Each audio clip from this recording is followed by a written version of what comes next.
अरे रोशन, अगले सप्ताह में हम यूरोप टूर पर जा रहे हैं। पापा को कब लाऊं तुम्हारे पास, या तुम लेकर जाओगे उन्हें? अरे भैया, एक प्रॉब्लम हो गई है। प्रिया के भाई ने हमारी कश्मीर टूर की बुकिंग की है, वह भी अगले सप्ताह का ही है। उस वजह से सॉरी, मैं पापा को लेने नहीं आऊँगा। रोशन को ऐसे बोलकर गुस्से से विराट का सिर घूम गया। पर तुम्हें पूछ कर ही तो मैंने यूरोप टूर की बुकिंग की थी ना। उस बात को 3 महीने हो चुके हैं और तुम मुझे अभी बता रहे हो कि नहीं आ सकता। वे भी मैंने पूछा तब। अभी मुझे बताओ, मैं पापा को कहाँ भेजूं? भैया, आपको तो पता ही है प्रिया का स्वभाव कैसा है। उसने एक बार ठान लिया तो ब्रह्मदेव भी उसके प्लान में रुकावट दे नहीं सकते। तो फिर प्लीज़ मेरे घर में झगड़ा मत लगाओ। रह गया पापा का सवाल, तो आप तनु को पूछो, वह यहीं रहने वाली है और उसका घर बहुत बड़ा है। अरे लेकिन उतने में फ़ोन कट गया। विराट ने गुस्से से मोबाइल की तरफ देखा। रोशन का ये हमेशा का ही रहता है। शादी होने के बाद से कभी भी उसने माँ पापा की तरफ ध्यान नहीं दिया। सच कहें तो छोटा होने के कारण वह माँ पापा का सबसे लाडला था, पर माँ पापा को उसने कभी भी अपनी जिम्मेदारी मानी नहीं। 2 साल पहले माँ कैंसर से मर गई, पर उसकी बीमारी में एक भी पैसों की मदद उसने विराट को की नहीं। पिछले साल पापा को हार्ट अटैक आया, पर जैसे अजनबी इंसान की तरह हॉस्पिटल में पापा को मिलने के सिवाय उसने कुछ भी नहीं किया। उसने पापा को तनु के पास रखने के लिए कहा, पर तनु के बारे में विराट संकोच रहा था। तनु ये उनकी छोटी बहन थी, एक नंबर की लालची और स्वार्थी औरत थी। माँ थी तब तो माँ से मीठी मीठी बातें करके अच्छी अच्छी साड़ियाँ गिफ्ट लेती थी। परिस्थिति अच्छी होते हुए भी पति को बिजनेस को चाहिए, ऐसे बोलकर उसने माँ पापा से 10-12 लाख ले लिए थे, पर वापस देने का सोचती भी नहीं थी। रिश्ते बिगड़े नहीं, इसलिए विराट भी कभी बोला नहीं, पर उसकी पत्नी जागृति ये सब देख रही थी। उसकी खुसर फुसर चल रही थी। विराट उसकी तरफ ध्यान नहीं देता था। माँ के जाने के बाद वैसे तनु को भाई पापा भाभी से इंटरेस्ट खत्म होने लगा था। उसने बेमन से तनु को फ़ोन किया, तनु हम यूरोप टूर पर जा रहे हैं, 15 दिनों के लिए पापा को लेकर आऊँ क्या तुम्हारे घर? अरे भैया, मेरी ननद आ रही है डिलीवरी के लिए मेरे पास। मुझे बताओ, मैं उसकी तरफ ध्यान दूँ कि पापा की तरफ? लेकिन तन्हू, तुम्हारा घर तो बहुत बड़ा है, पापा कहीं पर भी रह सकते हैं। नहीं बाबा, उनको फिर से अटैक आया तो मैं कहाँ ढूंढती रहूं डॉक्टर को। इससे अच्छा तुम एक काम करो, उनको 15 दिनों के लिए वृद्ध आश्रम में भेज दो, कोई दिक्कत नहीं होगी फिर। तनु, हम 3 भाई बहन के होते हुए भी उनको वृद्ध आश्रम में भेजना अच्छा नहीं लगेगा। देखो भैया, मैं नहीं रख सकती उन्हें। अगर आपको मेरा सुझाव पसंद नहीं आया तो फिर तुम ही देखो बाबा, क्या करना है। इतना कहकर उसने भी फ़ोन कॉल कट कर दिया। घर आने के बाद विराट से पापा को कहा भेजेंगे? जागृति ने ये पूछा। हमेशा की तरह वह भड़की। हमने क्या ठेका लेकर रखा है क्या पापा को संभालने का? इन दोनों की कोई भी जिम्मेदारी नहीं है क्या? उसका बोलना भी सच था। बड़ा बेटा इस रिश्ते से विराट ने माँ पापा की जिम्मेदारी खुद से स्वीकार की, पहले माँ और उसके बाद पापा की। बीमारी की वजह से वे दोनों एक साथ बाहर भी नहीं जाते थे, कोई एक तो घर पर चाहिए था।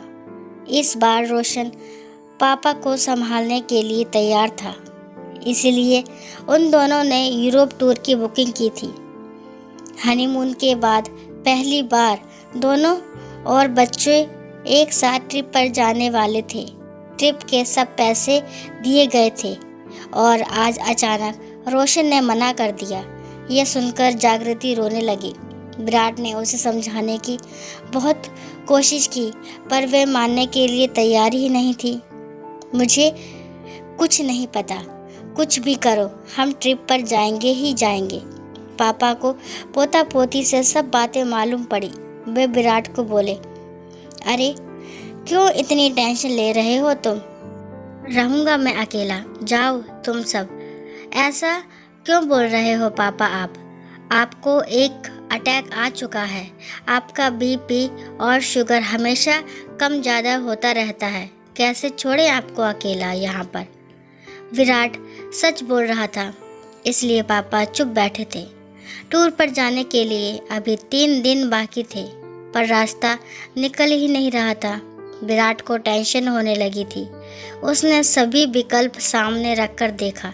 अंत में खुद की टूर कैंसिल करके जागृति और बच्चों को टूर को भेज देना ही उसे सही विकल्प लगा।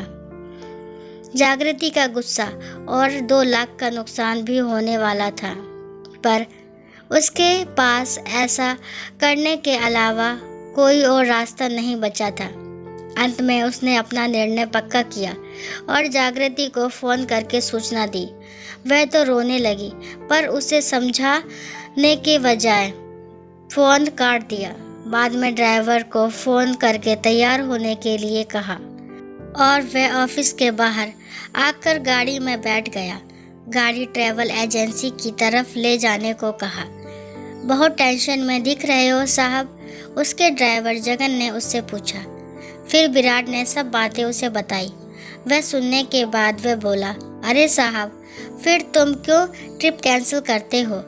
साहब को मैं मेरे घर लेकर जाता हूँ। बड़े साहब को नहीं, क्यों तुम्हारी फैमिली को परेशान करना? पापा की ज़्यादा देखभाल करनी पड़ती है, उनकी दवाइयों का, खाने पीने का वक्त देखना पड़ता है। अरे साहब, उसमें क्या है, हम भी अपने पिताजी का करते हैं ना, उनका भी बाईपास हुआ है, आपको भी पता है ये सब। मेरे पिताजी बड़े साहब को पहचानते हैं, दोनों की अच्छी दोस्ती हो जाएगी। देखो, वे कुछ नहीं, मैं बड़े साहब को लेकर जाऊंगा। एक ड्राइवर के घर पापा को भेजना विराट को कुछ अच्छा नहीं लगा, लेकिन ड्राइवर का हट देखकर उसने पापा को ही पूछकर फैसला लेना सही समझा। ठीक है, चलो गाड़ी घुमाओ, हम पापा को ही पूछते हैं। वह रेडी हो जाएं तो मुझे कोई दिक्कत नहीं है। जगन बहुत खुश हुआ। घर जाकर उसने बड़े साहब से पूछा। पापा भी तैयार हो गए। वे बोले, जगन के परिवार को कोई दिक्कत नहीं होगी तो मैं जाने के लिए तैयार हूँ। जगन ने तुरंत घर पर फ़ोन लगाया। बोलना ख़त्म होने पर वह खुशी से बोला, सब तैयार है। मेरे पिताजी को तो बहुत आनंद हुआ है। टूर के दिन जगन बड़े साहब को लेकर उसके घर ले गया। बाद में उसने विराट और परिवार को एयरपोर्ट पर छोड़ आया। घर जाते वक्त उसने विराट को विश्वास दिलाया, चिंता मत करो साहब, बड़े साहब एकदम आराम से रहेंगे। टूर के दौरान भी विराट अपने पापा को फ़ोन करके हाल चाल पूछता रहा। उनका हमेशा एक ही उत्तर रहता था, चिंता मत करो, मैं यहाँ पर ठीक हूँ। 16 दिन जगन उनको लेने के लिए एयरपोर्ट पर गया। विराट ने पापा की पूछताछ की। मज़े में बड़े साहब, बहुत धमाल की दोनों बूढ़ों ने, जगन बोल रहा था।